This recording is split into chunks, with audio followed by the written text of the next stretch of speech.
महेश बघेल महेश गोयल उन्होंने दिया है अगर 100% नहीं तो कहीं ना कहीं 60% जो है विकास कार्य होने चाहिए। तो क्या देखते हैं आप, किस नजरिए से देखते हैं इस बयान को? चलिए, मैं तो उन्हें शुभकामनाएं दूंगा। कम से कम 40% भ्रष्टाचार की तो व्यवस्था मान ही रहे हैं कि 40% भ्रष्टाचार हो रहा है। लेकिन एक विधायक होने के नाते और चूंकि वे हमारी विधानसभा में बैठ रहे हैं और प्रदेश में बैठ रहे हैं, तो मुझे लगता है शायद कहीं ना कहीं ये बड़ा छोटा सा बयान है, कहीं गैर जिम्मेदाराना बयान है। और मेरी एक यही आशा है कि कम से कम विधायक के पद पर रहते हुए उसकी अपनी संवैधानिकताओं को समझते हुए उनको ये चाहिए कि वह 60% नहीं बल्कि हमारे देश के प्रधानमंत्री जी जहां विकास कार्य की दर 100% बता रहे हैं, वहां पर आज स्थिति जहां उन्हें ये सोचना चाहिए कि हमारे देश के प्रधानमंत्री जी तो 100% लेके जाना चाहते हैं, लेकिन वहीं उसी पार्टी के विधायक जी कह रहे हैं कि 60% करिए।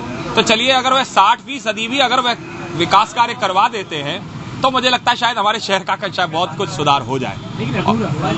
अधूरा नहीं कहूंगा, बल्कि मैं कहूंगा कि वर्तमान समय में जो हमारे शहर का जो विकास हो रहा है वो उसकी दर ही कोई अभी उसके मानक, उसके मापदंड कहीं कोई सुनिश्चित नहीं हो पा रहे हैं। जो नजरिया विधायक जी उससे ये है कि अधूरा विकास होगा, फिर अधूरा नहीं होगा साहब, भ्रष्टाचार में होगा जो विकास। अब तो ये खुली स्पष्ट तौर पर दे रहे हैं संदेश कि भाई 60% का विकास कार्य करो, 40% का भ्रष्टाचार करो, तो उसमें कोई समस्या नहीं है। तो मुझे लगता है कि विधायक जी को अगर ऐसी उन्हें कहीं लगता है कि कहीं 40% भी कहीं कोई भ्रष्टाचार हो रहा है तो वे वहां जाएं और हमारे देश के, जो हमारे प्रदेश के जो नागरिक हैं जिनकी जेब से पैसा निकल करके विकास कार्यों में लग रहा है, उस पैसे को 100% अपने विकास के कार्य में लगवाएं। तभी हमारे देश का, हमारे शहर का, हमारे प्रदेश का उत्थान होगा और तभी शायद मुझे लगता है कि प्रधानमंत्री जी का भी जो लक्ष्य है वो सिद्ध हो पाएगा।